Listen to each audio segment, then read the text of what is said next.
Evde radyoya denge gele.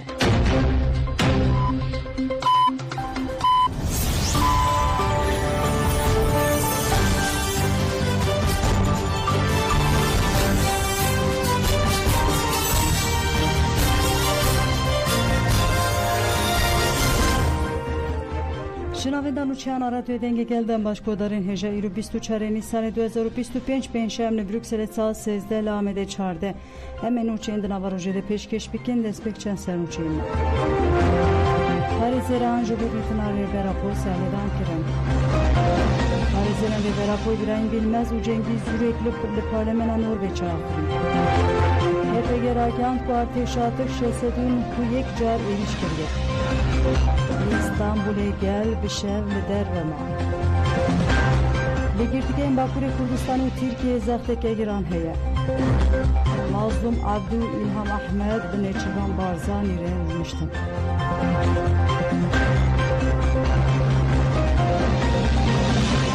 Dubareden başkodarın hecem destek berfirarun çiyen xodekin Parizeran jubuditına reberapu serledan kirinci Parizeren büroya okaya 7 sali Rezan Sarıca Raziye Öztürk Özgür Faik Erol u mazlum din jibutitin arabera pocarekedin serli serdozgere komaraya Bursa'yı müdüriyete girtkay İmraliye'den. Parezeran jibutitina girtiyenden İmrali Ömer Hayri Konar, Hamidi Yıldırım ve İsa Aktarji hemen serleden kirin. Parezeran rebera po İbrahim Bilmez u Cengiz Yürekli li Norveç'ene. Liser ve xwendina partiya Rot an Norveç'e li meclise ji axvin tevligelek çalakyan bun.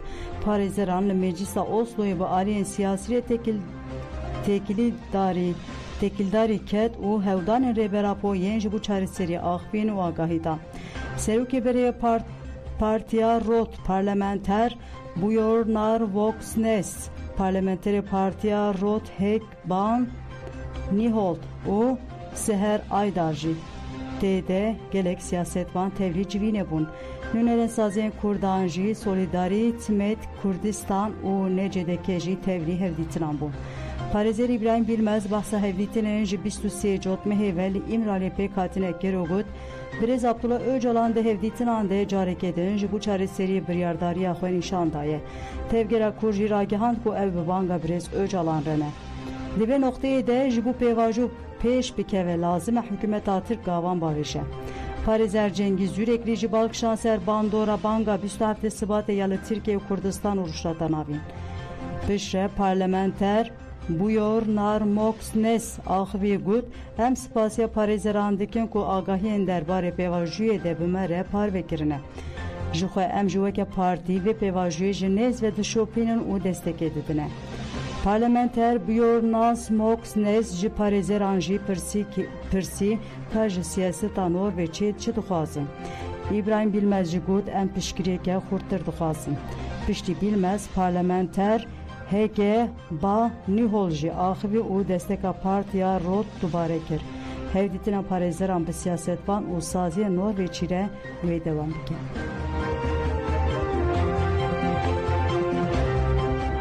HPG Ragyant Arteşa Tirkada girker 691 cari ji heva û bejahî ve êriş kiriye.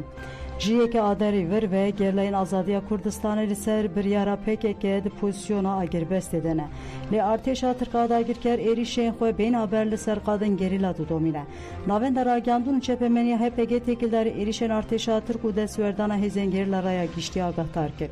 Li daxuyanê de ev agahî hatin parvekirin. Êrişên bi balafirên şer 22 Nîsanê qadin girgeşê û girêkûn ê herêma garê sê caran. Li herêma şehîd Delîl a Rojavayê Zapê qada berxwedana yê girêbihar carekê.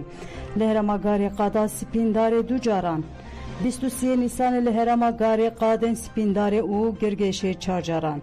Li herêma şehîd Delîl a Rojavayê Zapê qada berxwedana yê girêbiharê carekê. Bi giştî 11 caran bi balafirên şer hatiye bombabaran kirin.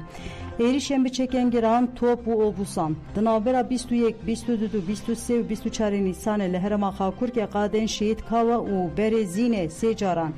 Li herêma garê qadên Mijê, Derêşê, Spîndarê, Girgeşê û Girêkûn 102 caran.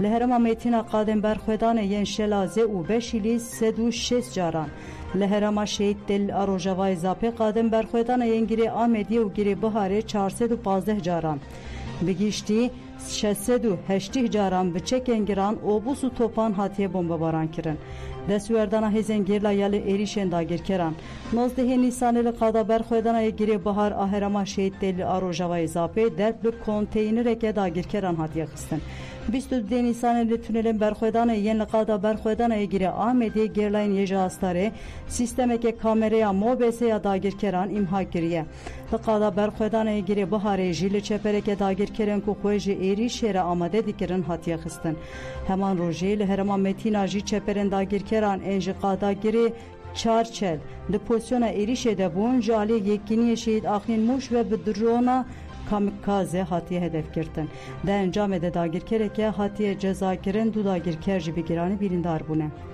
هپگه هر وها گرجی لسر هن مجاران هشیاری کر او وها بردوام کر آگاهی جمره هاتیه کل هرما بوتانه باتمانه و چیای مازی و ناوچه دیری که یا مردینه به تیبتی جی کارسازان و هن در دور انشارداری بناوی ریخستن آمه پره هاتیه خوستن بناوی تevgera me ti yekini jibu kare ke bi rengi ne hatiye wazife dar kirin jali tevgera me ve hatiye qadaxe kirin û bi vî rengî pere jî gel bêkom kirin li deverên navborî yên ku daxwaza pereyan dikin dibe ku ajanên dijmin an jî çeteyên randxur bin divê gelê me û sazên welatparêz demokrat baldar bin li hemberî van kesên çete û ajan hişyar bin û bi navê alîkariyê pere nedin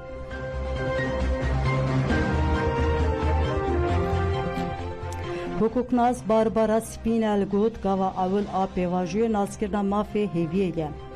Banka Rêberapoya 27 Sibatê li cîhanê jî deng veda. Gelek destek hene ji bo bankê lê li aliyê din tê xwestin ku dewleta Tirk jî egerên bankê bicih bîne û rê li demokrasiyê veke. Hevseroka hukuknasiyên ji bo demokrasiyê ya Awropa Barbara Spinel derheqê bankê de ji ajansan û çayan jin nêsraxivî.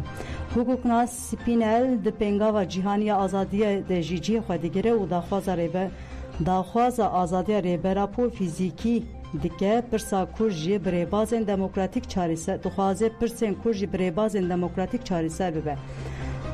Barbara Spinel işaret bike û hewdanên rêberapoya ji bo aştî û demokrasiyê dike û dibêje ji bo pêvajû bimeşe divê pergala îmraliyê bê bidawî kirin.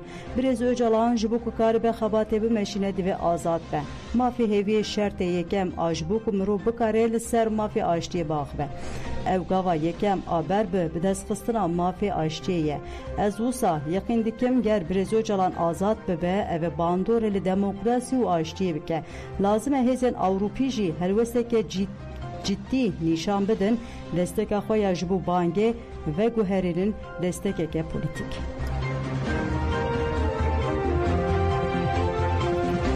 Dayikên aşiyê ji desthilatdariyan nerazîne aştî biyek alî nabe dayikên aştiyê ji anefere axivîn.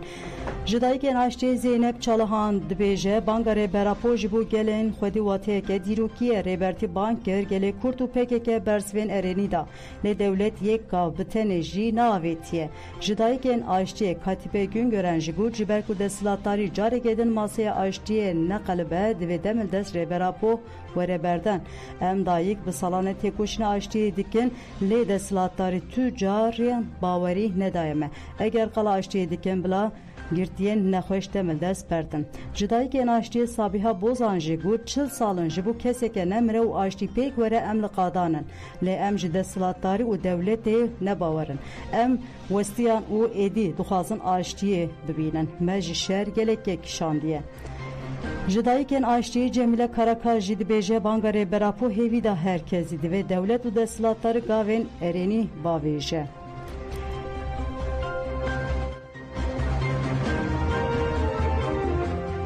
Girtiye ez dixwazim kurê min û hemû girtî azad bibin. Hêviya me ev e ku vê carê aştî têk nebin û durust tevbigerin.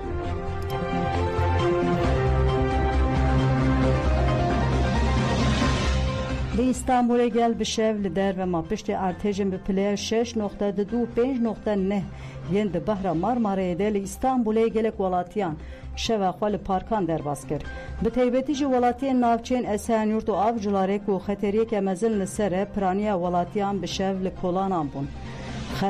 Xetên feniküleran a Karaköy tünel û Taksim Kabataşê jî ji ber tevdîran îro nehate vekirin. Artêjên piçûk hem şev hîn jî li van keliyan de didome.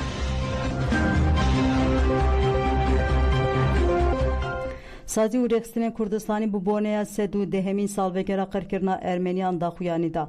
Konserê vebera Kongreya Netewî ya Kurdistanê keneke bi daxuyaniyekê xwe de komku jî şermezar kir û got İmparatoriya Osmanî di sala 1915 de li Mezopotamya û Anatoliyê gel qirk kir.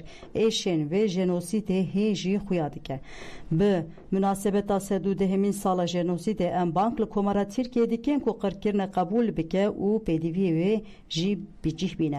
Em weke keneke jenosîda sala 1915 şermezar dikin û daxwaz dikin ku ji aliyê tevahiya vê komkujê weke jenosîd pê qebûl kirin. Destê Rêveberiya Navendiya Dem Partiyê ji qurbaniyên komkujiya 24 Nîsana 1915 bi bir anî got di nava vê civakê parvekirina êşan re rê li ber pêvajoyeke demokratîk aştiyane û wekhev vedike. Ji ber vê yekê rûbrûna sûcên li dijî mirovaniyê yek jî girîngtirin riya avakirina pêşeroja hevpar û wekhev e. Partiya Herêmên Demokratîk DPP jî bi van gotinan kesên di komkujiyê de jiyana xwe ji dest dana bi bir anî. Em êşa gele ermen par vedikin û ji bo ev êş êdîneyên jîn banga berpirsiyartiyê li herkesî dikin. Baroya Amedê jî bi heman boneyê li ser hesaba xwe ya medya dijîtal daxuyanî da. Baroyê got ku komkujiya Ermeniyan hîn jî di wazîfe hîn jî hafızaya tevaya civakê de rê li ber birînên giran vekiriye. Baroya da zanin ku li dijî êşên gele ermen jiyayî adalet bi cih nebûye. Tevgera şoreşa yekbûya gelan HBDH jî têkildarî sed û dehemîn salvegera qirkirina Ermeniyan daxuyanî da. HBDH kesên jiyana xwe ji dest dane bi hürmetî bi bir anî got ew ê biryardariya xwe ya têkoşînê ya li dijî sîstema emperyal kapitalizm ku weke berpirsyarên qirkirinê dibîne anî ziman. Divê ji bo girtiyê nexweş demil dest gavan were avêtin. Wekîlê Dem Partiya Gülistan Kaçmaz Sayîd têkildarî girtiyên nexweş axivî. Sayîd daxaftina xwe de balê dikişine ser van xalan. Girtîgeh veguherîna malên mirinê li gurî daniyên Wezareta Dadê 11 mehên ewil a sala 2024 709 girtiyên jiyana xwe ji dest dane. Sayîd diyar kir ku di demeke qala aştiyê civakî de têkirin de paşguhkirina tiştên li girtîgehê de qewîmin paradoks e û wiha berdewam dike. Bi hezaran girtiyên îro li girtîgehan dîl hatine girtin encama neçareseriya pirsgirêka Kurd e. Girtîgeh di çareseriya pirsgirêka Kurdê de asteke kritik dene. Ji bo wê hewcihî bi dilovaniyeke bêdawî nîne têkane daxwaza wan rejimeke înfazê ya li gorî rûmeta mirovaniyê û metnên hukukî yên gerdûnî ne. Her wiha gavên ji bo hukuk, demokrasî û wijdanê tên avêtin hêviya aştî civakê mezin dikin. Lewma divê mafê hêviyê bê bi cîha anîn û ji bo girtiyên nexweş demil dest gav werin avêtin.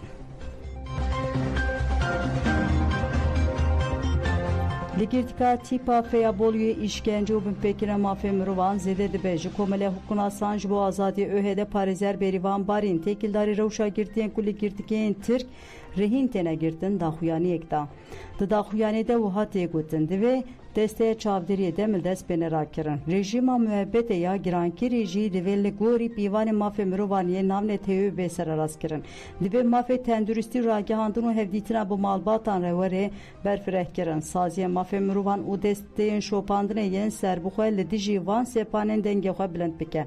Barîn navê hemû girtiyên bi nexweşiyên giran û girtiyên ku pêwîst e demil dest werin berdan rêz kir.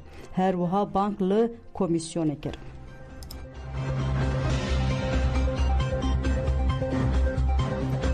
Diranên girtiyê nexweşê ku neh salin nayê dermankirin ket. İsmail Tambuwa ji sala 2015 ve li Amedê girtiye nexweşiyê madeyê ya asta pêşketî nexweşiya pişike û pirsgirêkên tenduristiya dev diranan pêre heye. Her diçe rewşa tamboa girantir dibe û daketiye sû 8 kîloyan. Tamboya ku 10 salin girtiye 9 salin nexweşîna wî tê teşhîskirin ne jî tê dermankirin. Ji ber nexweşiya wî nayê teşhîskirin rewşa wî roj bi roj girantir dibe. Dayika girtiyê nexweş Kumriye Tamboa Diyarbakir ku ji ber tedawiyê nekirine hemû diranê wî ketine û banga berdana kurê xwe kir. Hevserûka Şaxê İHADê İzmîrê zilan gümü ji têkildarî bin pêkirina mafên ên li girtîkan li ser girtiyên nexweş axivî û Diyarbakir ku bi taybetî li girtîgehên bi ewlekariya bilind mafê jiyanê yê girtiyan bin pê dikin û divê demil dest bi vî rengî werin rakirin û li ser vê mijarê daxuyanî da.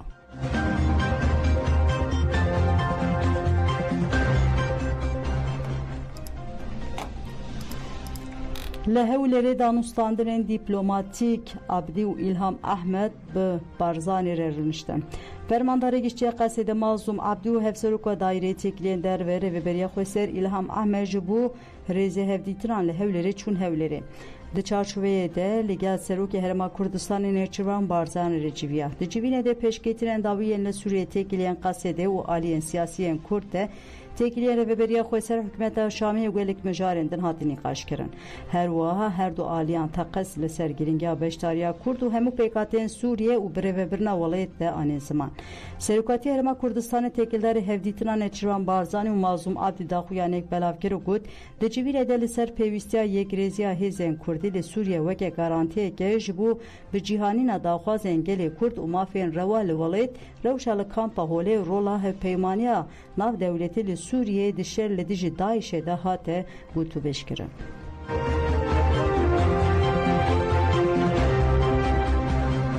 Qedexekirina İxwan el-Müslûmî û kêşeyên li pêşiya Iraqê rojnameyên Erebî îro balkişan ser biryara wezîran û Ürdünê ya ji bo qedexekirina rêxistina İxwan el-Müslûmîn û pirsgirêkên li pêşiya Iraqê.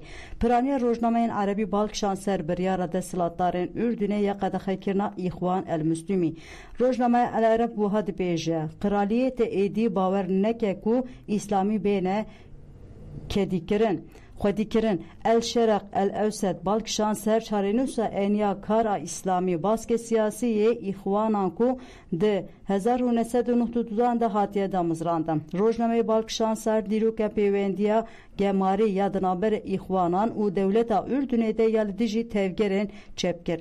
Derbare Iraqê de Rojnameya El Arab jî têkildar rewşa Iraqê wiha nivîsiye. Li Iraqê serkirdeyên ku bikarin wê ji qeyranan derxînin hene. Lêbelê divê niyetên siyasî pak hebin û berjewendiyên neteweyî li ser yên mezhebê re bigirin. Belê godan jemerî çênî û pêşkêşkirin ana xatirê we dem baş.